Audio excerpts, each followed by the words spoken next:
Good evening. I hope that all the hashpos and all the shefarah that comes from Chag HaShavuos, as I mentioned to you that the Chassam Sofer holds, it's one long day like Rosh Hashanah. It's not two separate days because there's no Sfeika Diyoma when it comes to Chag HaShavuos, because we know when the Yom Tov is without Rosh Chodesh. So it is a tremendous level, and I told you that's why there's no Chol HaMoed. So we hope the Hashpah drenched each and every Yid. Now this Shabbos we're going to be reading Parshas Naso, which has 176 psukim. And the biggest Gemara is Baba Basra that has 176 pages, Dafim. And the longest parak of Tillim is Kuf Yud Tes that has also 176 psukim. So why that number is so specific, both in Gemara, Tillim, and in our Parsha, is really a long discussion, which I don't want to take the time not to go into. But it's not just happenstance that it just happened that all three ended up with the exact same number. There is definitely a very clear explanation as to why. Now, we know that in this Sedra, you have a discussion about Levium, about B'nai Gershon, B'nai Kahos, and B'nai Merari, how many they were and what their job was with the Mishkan.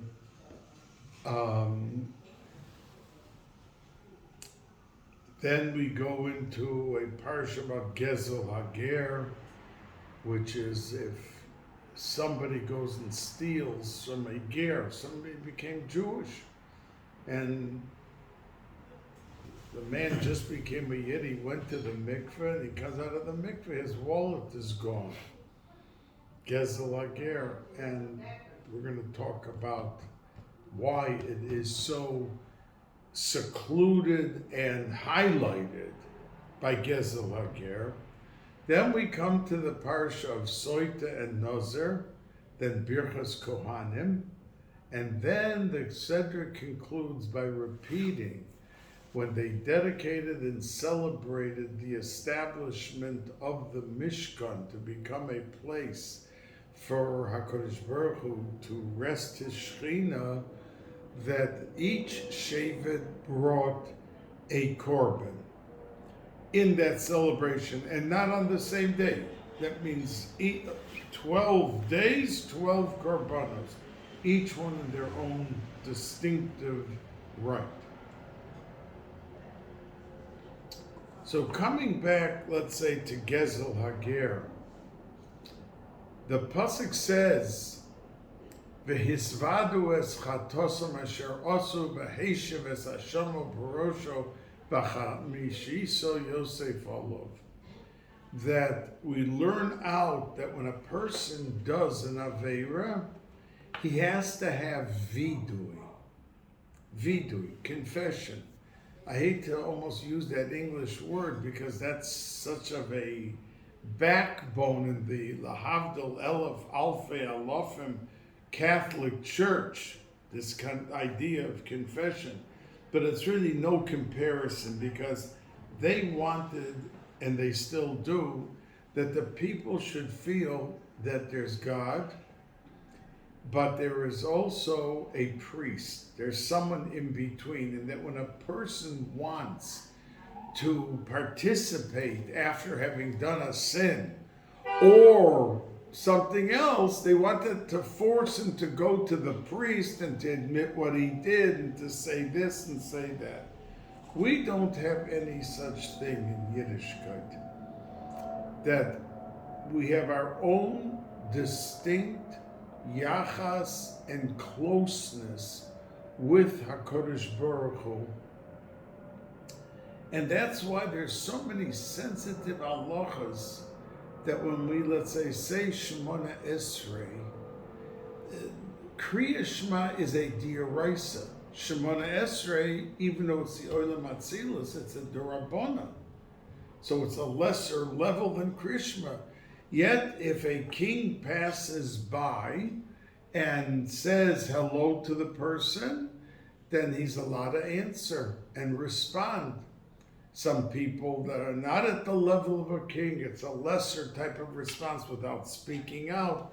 But there are things, but in Shemona Esrei, you're not allowed to do any of these things. Because the theme is that we are in front of HaKadosh Baruch Hu speaking with him. And it's not like a person that has a cell phone and he's talking with someone, and then he sees a number of someone that he wants to speak to or someone more important.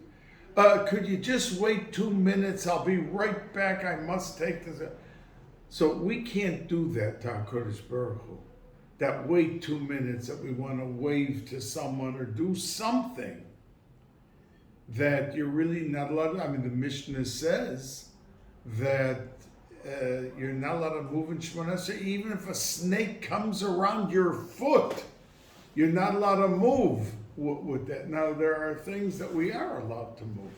If a person, has to use the washroom, and there are levels. Sometimes a person could wait 5 minutes and then go to the washroom. Sometimes they can't wait. And if he doesn't go to the washroom, then his Shemona Esrei is called a toeva. It's like a disgusting, despicable item looked at by a Kodesh Baruch Hu. So we have this Indian of Gezel Hager, that someone became a ger, and he was ba'avot. Now, why? And when a person really, and the reason is Chilul Hashem, because a man became a yid, and now you robbed his house clean, and it's a Jewish area. He knows it was a yid that must have done it. It's a very big Chilul Hashem. But the Mefarshim ask and say that when a person does any type of Aveira, he's really defying HaKadosh Baruch Hu, because his Torah says, do this and don't do that. And if you do it, you're defying him. So what's so big about Gezel Hager? That we learn up about the idea of vidui from Gezel Hager. The pasuk says hisvadu, that they have to admit and they have to confess and they have to say what it was. So the answer is because when a person becomes a ger, he leaves over his family, he leaves over his community, and the level of Chilul Hashem is much greater, the Mefarshim say. And that's why the Torah chose to talk about it here. As a matter of fact, for an Almana and a Yosem and a Ger, 15 times in the Torah, the Eraisa, in how you have to treat them. Unfortunately, you come into some shuls, and somebody became a ger, and he went through 3 years of learning, and he went to the mikveh and had a bris, and he went and did what he had to do at great sacrifice. Yet there are people, the snobbery of people, oh, there comes the new ger, the goy, with his father's a goy and his mother's a goy. There's such mistreatment by some. And there are others who run to greet him and say, please, can I get you a siddur? That he should feel accepted and welcomed in his new role in life, so to speak. Now, the one who we finished last week's Sedra, Bamidbar, with the end, if you look at the last 6 or 8 psukim, that HaKadosh Baruch Hu says to Moshe Rabbeinu, listen, you have to make some order, because there were people being killed. That this one in Levi wanted to have this. Oh, I don't want to carry the Mizbeach, I want to carry the Aron.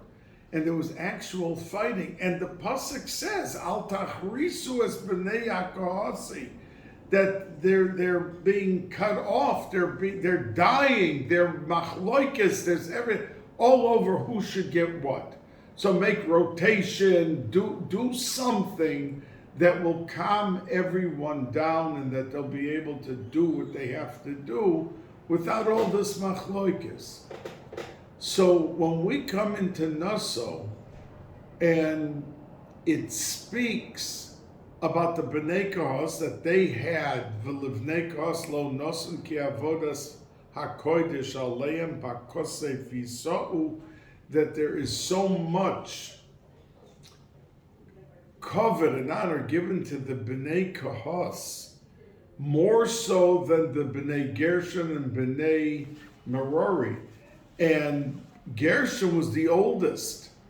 And the Mefarshim say that the reason that Gershon was jumped over and it was given the main covet of the Mishkan to the next in line, to Kahos, was because we wanted a message to Klal Yisrael that there's no such thing as preference when it comes to Yidden.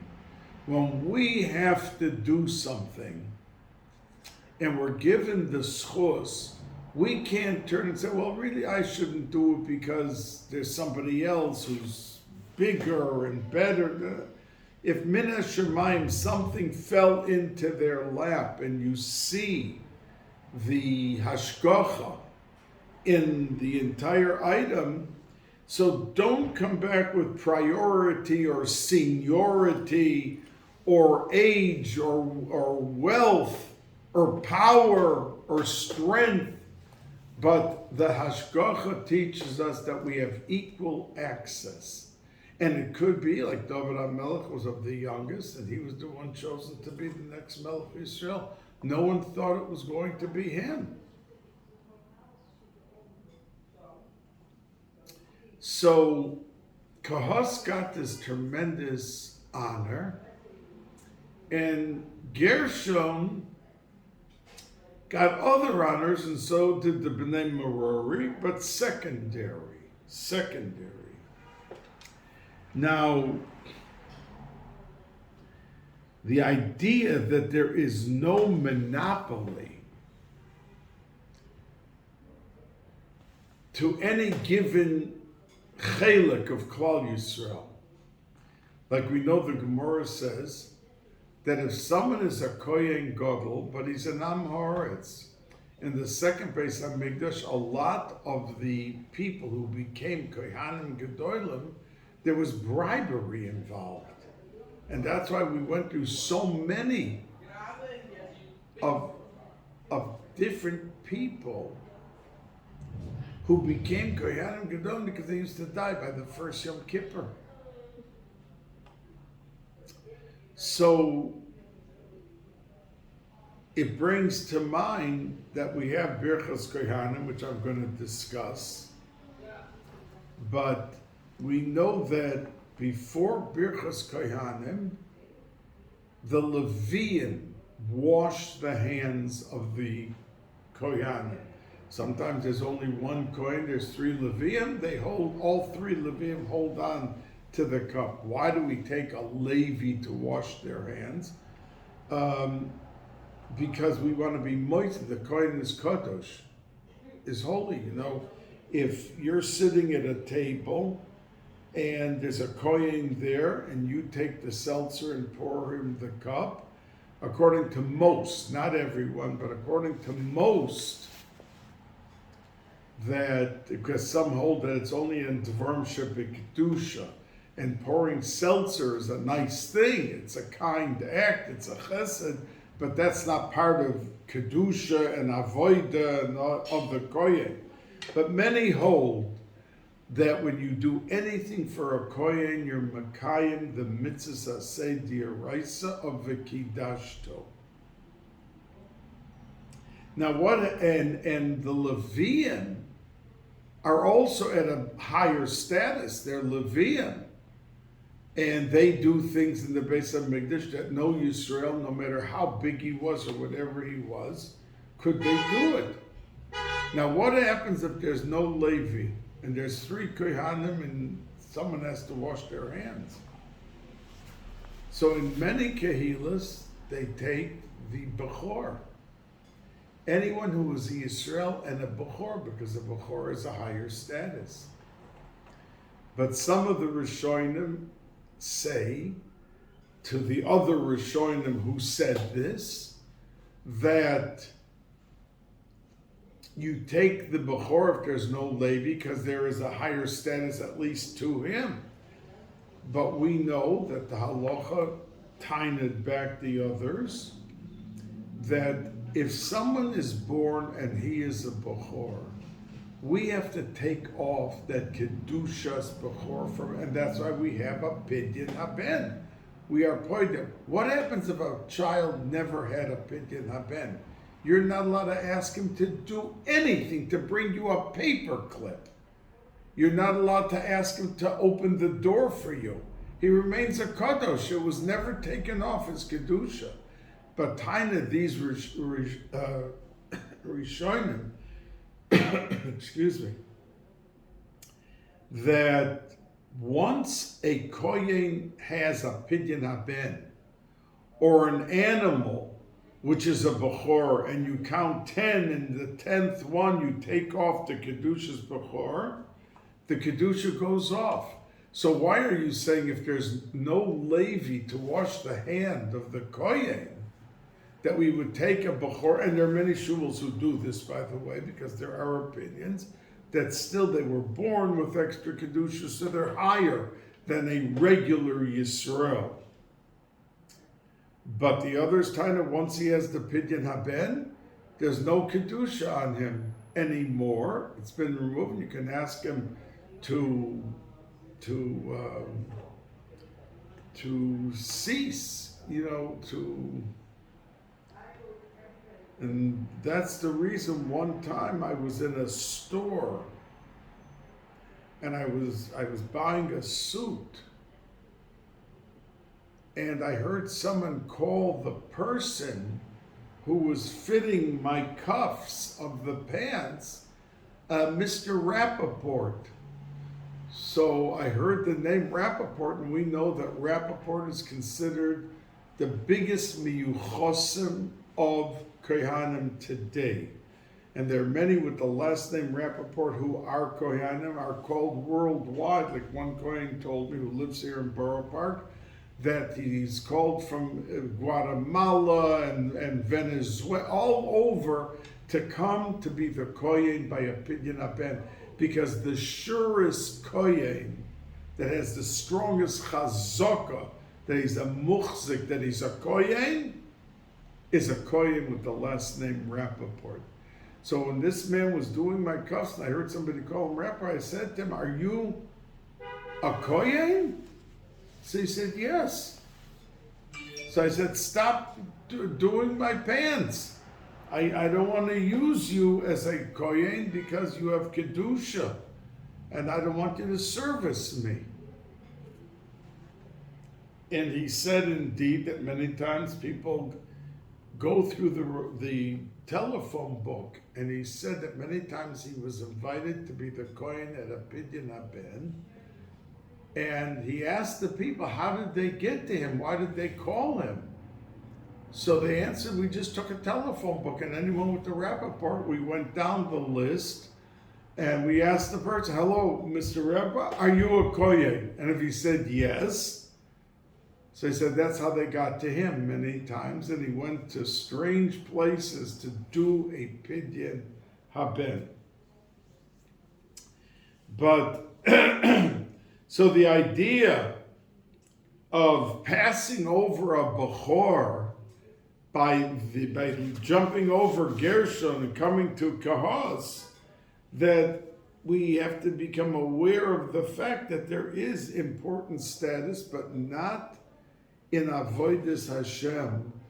And that's why a Kohen Gadol who's an Amoritz, the Gemara says he's really an Amoritz, he's a Kohen Gadol, but he never learned, has Kedima in terms of honoring it to a Talmud Chacham who happens to be a Mamzer. an illegitimate child. And he can't marry into Klal Yisrael, he can't do 100. But if he's a Talmud Chacham, he learned. He comes before the Kohen Gadol, the Gemara says, because he's an Amoritz and he is the Talmud Chacham. Now, when we come to the Parsha of Soita, and that is the story of a woman who is suspected of being disloyal to her husband. And the Parsha goes into a lengthy thing that they questioned her. There were no two Eidim. There was only one Eid, so you can't. But what the husband could do was he can go to the Bais Hamikdash and they give her to drink certain water. And the Pasuk says openly, and the Ramban says this is the only open mitzvah that's a nes, that's a miracle. The simple mitzvah is pure nes. Why? Because it says the Kohen gave her to drink this water that has Hashem's name dissolved in it on parchment, and it's dissolved, and she drinks it. Now, if she was suspected, but she was innocent, so then she became pregnant. And from that, she ended up becoming pregnant and having a child. And the Gemara indeed says that there were many women who could not become pregnant, expect a child. So they put themselves into a position of being a soita, that they wanted their husband to see them going in to like a secluded building, that a man was there to like arouse the suspicion that maybe she was doing something very improper, so that her real husband would bring her to the Bais Hamikdash, make her drink the water, and she would become pregnant. Many women, the Gemara says, did that to be able to beat the system, as one would say. And if Chas v'Shalom it was true, and she drank the water, she died on the spot. So the Gemara asks a question: why is this whole story with a soita, a woman who was suspected of being unfaithful, followed by the Parsha of Naso? Why are the juxtaposition, one right after the other? Why are these two next to each other? And we know that a Nazir is someone who avows himself not to drink wine and not to cut his hair and not to become tummy. And as a matter of fact, one of the halachas says he can't even go to his parents' levaya.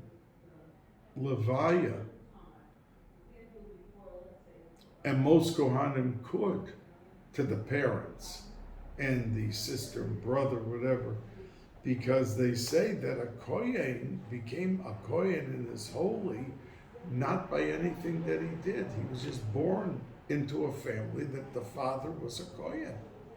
But a Nazir, his achievement was not because of his parents. He worked on himself and he put himself into a position of growth that spiritually he should go up and up and up and become better and better. It was self-achievement that brought him to the plateau where he finds himself today. And the Gemara says that the reason that these two parshios were put one after the other is that kol haroya soita bilkulkula, that if anyone sees a woman that went through this story and that she never died on the spot, yazir atzmo min hayayin, he should abstain from drinking wine. Now the Mefarshim are curious, what's this business with wine? And if you answer, as many say, because after seeing such a tragedy, he has to take some steps to be able to reinforce his strength against the Yetzer Hara. And don't drink wine, because wine can bring you the easiest thing that can bring you to a level of falling in and becoming enticed and doing something wrong. So the Mefarshim are curious, why do you have to abstain from wine? If somebody sees an accident in front of his eyes, that he sees two people crossing the street, and he sees a guy flying down in his car, bumps into these two people, they fly into the air and they land on the ground dead. So a minute later, this guy who saw this, he has to sit down. I mean, he's in shock. He's in a, look what he just witnessed. Two people, lo aleinu, lo aleichem, being killed in such a way. Isn't the scene itself enough to shake the person up? What do you have to sit him down and 5 minutes later give him a speech? Now you should learn how to drive a car. You see what happened to two innocent people. You don't have to give him the speech. What he just got done seeing was enough to reaffirm his commitment to safety and to understanding of human life and all of that. So a person, the Mefarshim asked, who just saw a woman drink a cup of water and drop dead on the spot, isn't that enough? Why does he have to, oh, you saw such a thing? Don't drink any more wine, because why do we have to come onto the wine? So the Mefarshim stress that we know that the entire evolution of the world started with Adam and Chava, and they had everything. They had not only Gan Eden, and not only Tchias HaMesim, but there would have been no death, there would have been no sickness in the world. They were living in Olam Haba, which is the highest level after Mashiach comes, hopefully speedily in our days, that the first thing is Gan Eden, Yemos HaMashiach. But then you come to the level of Tchias HaMesim, the resurrection of the dead. And then you come to Olam Haba, that the world reverts back to how it was by Adam and Chava in Gan Eden. They call it Gan Eden because the Pasuk calls it Gan Eden, but that's really just a first step. But the ultimate step, when the keener of David is not 7 and not 8, but it goes back to 10, that's Olam Haba. So, how did this happen? Now, there are 4 opinions in the Gemara. What did they eat? These books that show you an apple with Adam Arishon supposedly taking a big apple, the forbidden apple, Baba Maisa. There's not one opinion that says it was an apple. But commonly in the Arizal says it was grapes, it was the wine. Because there is nothing that can lure a person into forbidden territory more than intoxication, more than drinking a lot of wine. And it got the world into trouble. He was driven out of Gan Eden, and he had to remain in a world that he had to dig and plow and sow and to make a living. B'zeyas hapecha tochal lechem ad shuvcho elo adama ki mimenu lokochta ki ofer ata vel ofer toshuv. Look what kind of wreaked world that we have, with all the suffering, the expulsions, the scapegoating of God, all because he says the Arizal couldn't wait from the 9th hour, 3 o'clock till 6 o'clock to make Kiddush, but he wanted those grapes, the wine now, right now. He couldn't wait, and he was told, just wait till 6 o'clock, then you can drink it, you can eat it, no problem. But for 3 hours of impatience, we are suffering to this day. So the Torah specifically chose the wine, the yayin, as the vehicle to sober up a person after seeing a Soita B'Kilkula. Because, the sight was frightening, and the sight was terrible and tragic. But the attitude and the posture and the makeup of a human being is, you could see that, and an hour later see another picture and be lured. You just now were shaken up to the very basics of your body and your mind. But human nature is that an hour later you can end up in that same position of doing any kind of an aveira.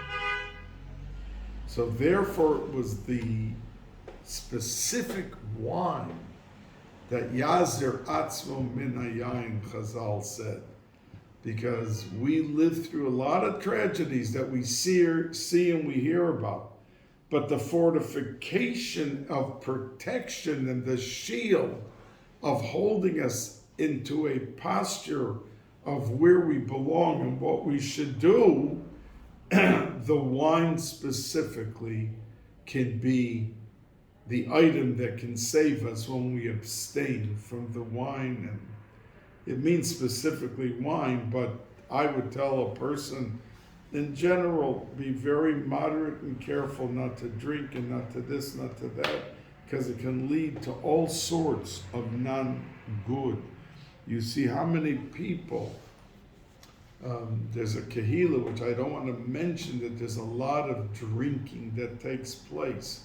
Now, if they have a kiddush, and the person, they sit there and they're happy, they're with their friends and they're laughing, but they're busy drinking, half of them end up missing mincha. They gave up all the Yeheshmei Rabbis, they gave up the Kedusha, they gave up so many. Why? Because they're so drunk and they're so stoned after all the drinking. They can't wake up. They wake up an hour after Shabbos. They blew Mincha, Kriyas, Torah, and everything out the window.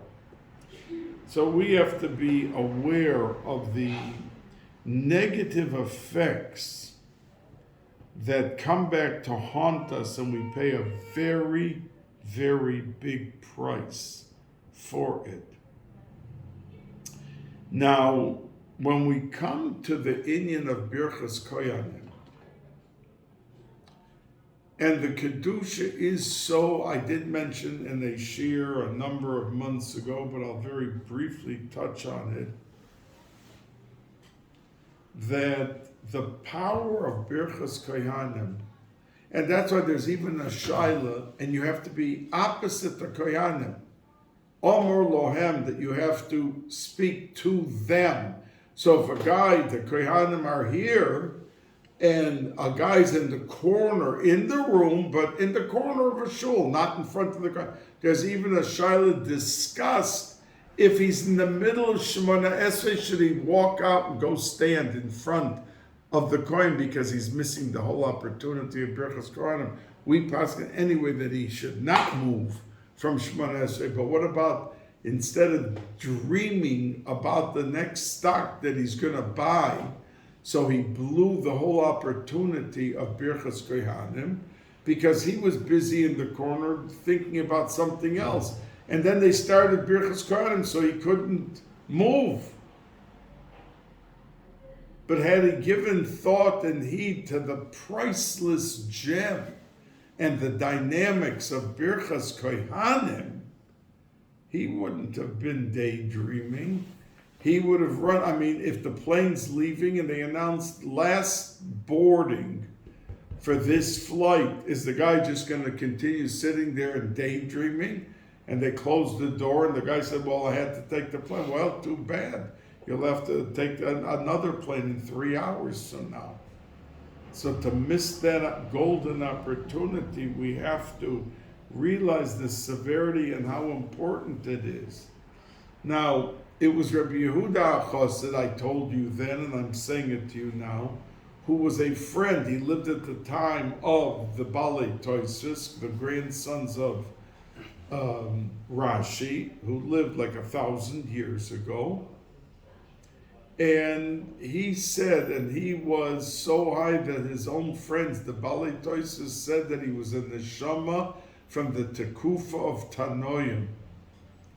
And he was so big, and he made takonas, and they were all al pi Kabbalah, and he said that they should not have birchas koyanim in chutz la'aretz, because the shefa is so great that you can be overrun and overflowed by the flow of what comes to the person through birchas koyanim. And if you're in chutz la'aretz, you can't contain it, and it can be even a negative reaction for the person. So, as I said to you then, the Sfardim never accepted Rabbi Yehuda Chassid, so they still duchen in chutz la'aretz ad hayom hazeh,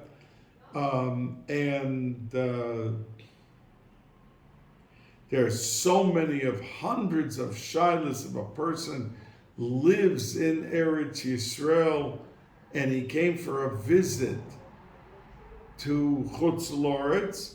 Is he allowed to go into a shul that they duchen? Because he's coming from a place that there was no prohibition against duchening. And now he's in a place that does not duchen. So did it fall into the category that he says, look, I always have duchening every day of my life in Israel? So these type of shilas are out there. Rav Sternbuch answers a lot of these questions about Birchas Kohanim. But from the answers and the questions, you see that it's like in a category, rare and remarkable distinction in every which way. So we have Birchas Kohanim, and there are 60 letters in Birchas Kohanim, and the Rokeach, who was a Rishon, says the reason that there's no samach in the beginning of Parshas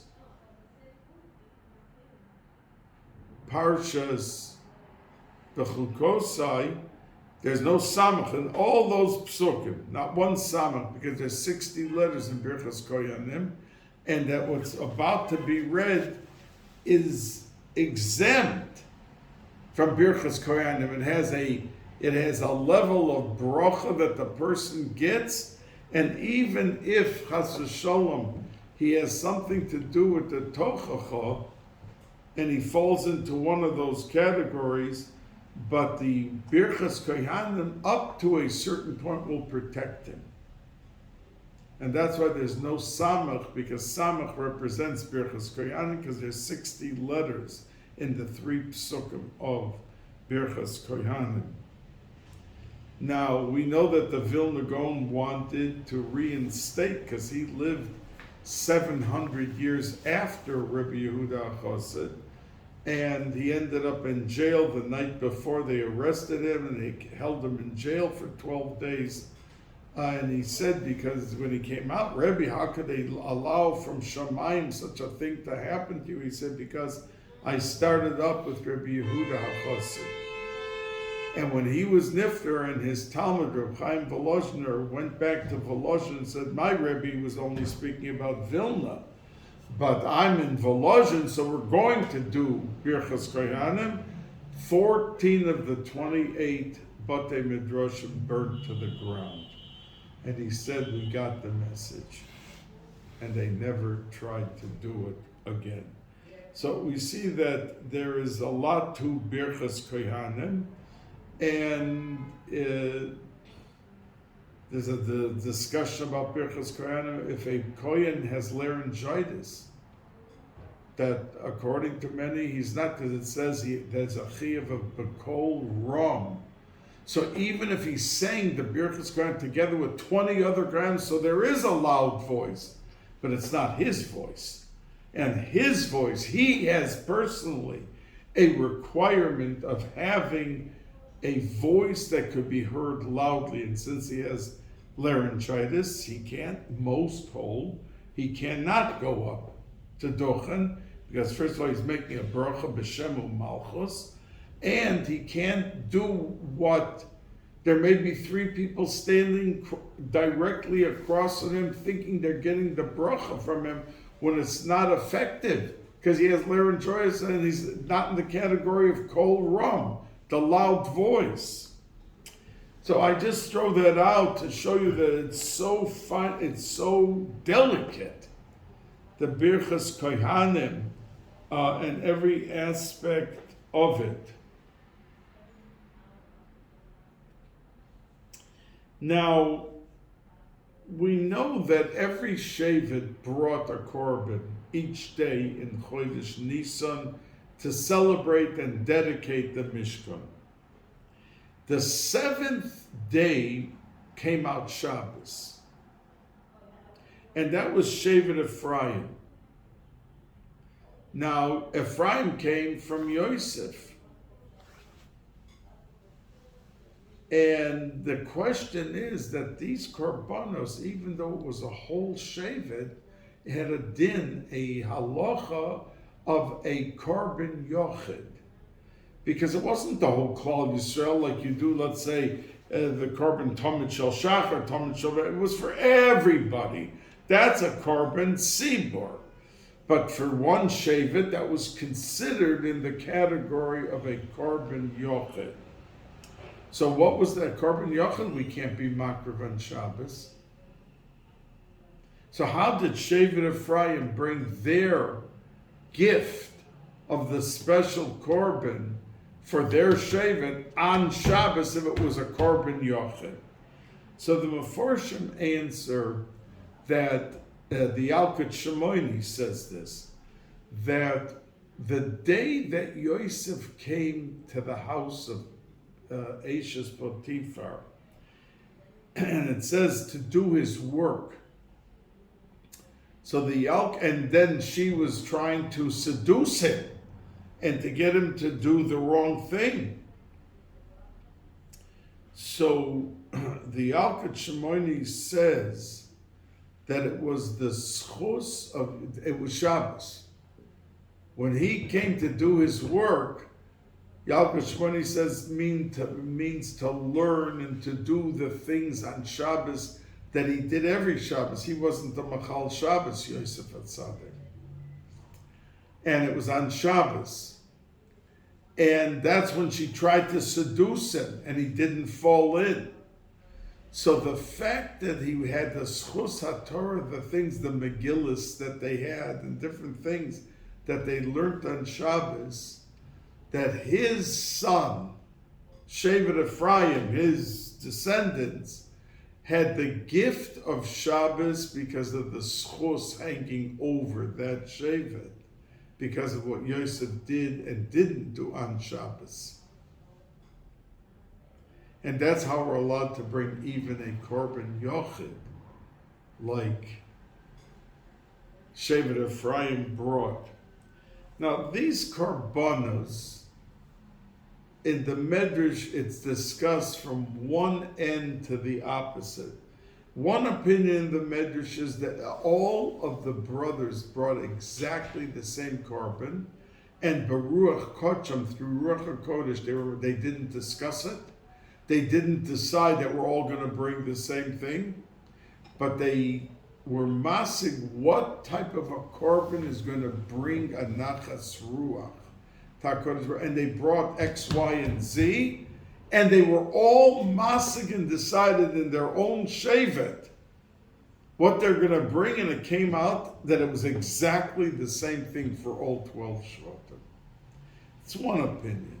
Another opinion is that Nachshon ben Aminadav brought a korban, and the second day was Nisano ben Suar from the Shevet Yisachar, and he, the Medrash says, was considering what he should do. Should he bring something nicer to make it more interesting and not to just repeat the items that Nachshon from Shevet Yehuda brought the day before? Or is it proper to bring the same thing so you do not escalate jealousy and competition, to outdo the guy from the day before?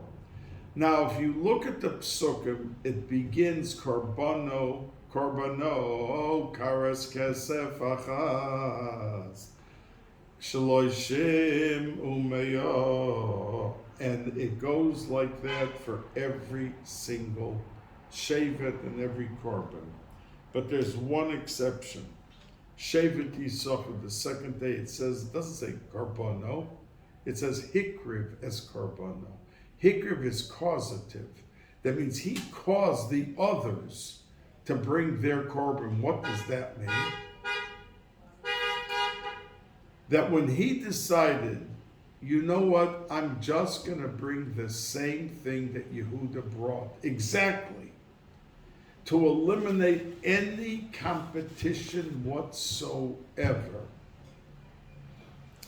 So he caused the others to bring a korban because of his decision not to outdo the chicken of the day before and serve brisket the second day. So therefore the pasuk attests to the fact that Hikriv es Korbono, he caused the others to bring what they brought because of the outstanding posture of Yisachar in deciding that we're not having any competition, because it can get out of hand and it can bring a lot of jealousy. So let's do the right thing, and that's what he did, and that's why he was given such a accolade by the Torah being made, Hikriv es Korbono. Now, by the very first korban of Nachshon ben Aminadav, it says v'korbono karas v'korbono with a vav. Now, usually a vav in front of a word means that there's something, a connection to the before. And but his korban was the first. He wasn't connected to any korban before. There was nothing before. So why did the Torah use the word vav, with the letter vav? So Meforshim say, because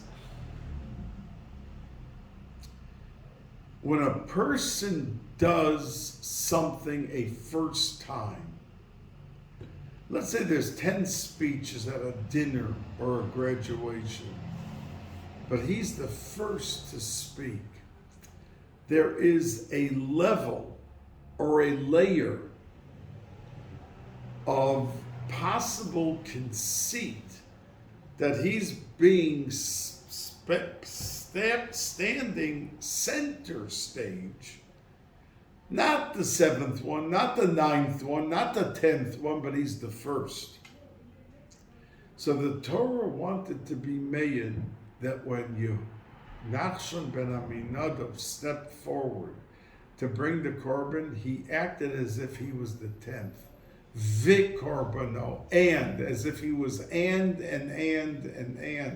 Just another one, not the first one. He was the first one.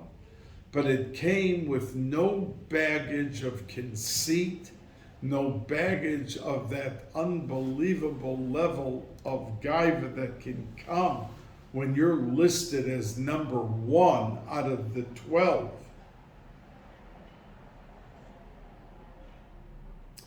And we know that Nachshon he was the first one to jump into the water. And his whole mishpacha, who he married, everything that happened with him was special. But he never had any layer of conceit. He was just one of the boys. He was just one of the Nesiim. He was one of the Shvatim. He wasn't the one and only that the Vav would have connoted. And that's why every korban ended with the words Zeh korban Nachshon ben Aminadav, Zeh korban Nisanel ben Sur, Zeh korban Eliyav ben Chelom, Elitzer ben Shader. It always says Zeh. And the Medrash says, because just like the Luchos, one of the miracles of the Luchos was if you were standing in front of the Luchos or behind, you could read it straight. Now, how could that be? If you have something written, so if you're behind it, it should look backwards, but it looks straight. That was a miracle. On both sides, it says, Mizeh u'mizeh ksuvim, that there was equal status to every Jew, regardless where he was standing.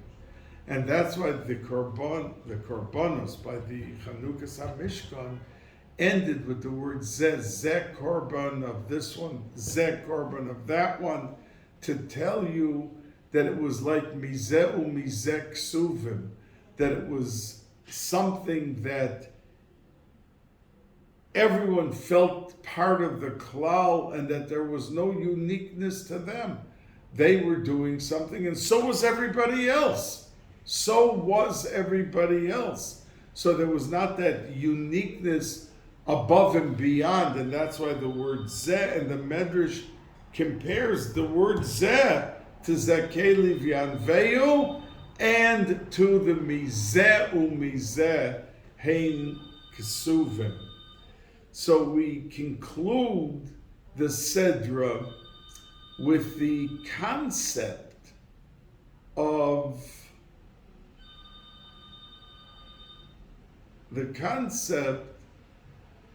Klal Yisrael celebrating dedication, but doing it under the umbrella of humility and dignity. And so too our Avodas Hashem. There are moments we excel, we do something above and beyond. We don't have to drive ourselves down the path of proclaimed excellence just because we were zoiche, and it's a schus that Hashem gave to us and allowed us to be able to do that something special that maybe somebody else didn't get that same schus or didn't take the opportunity to have the same schus. Have a wonderful week filled with bracha and hatzlacha.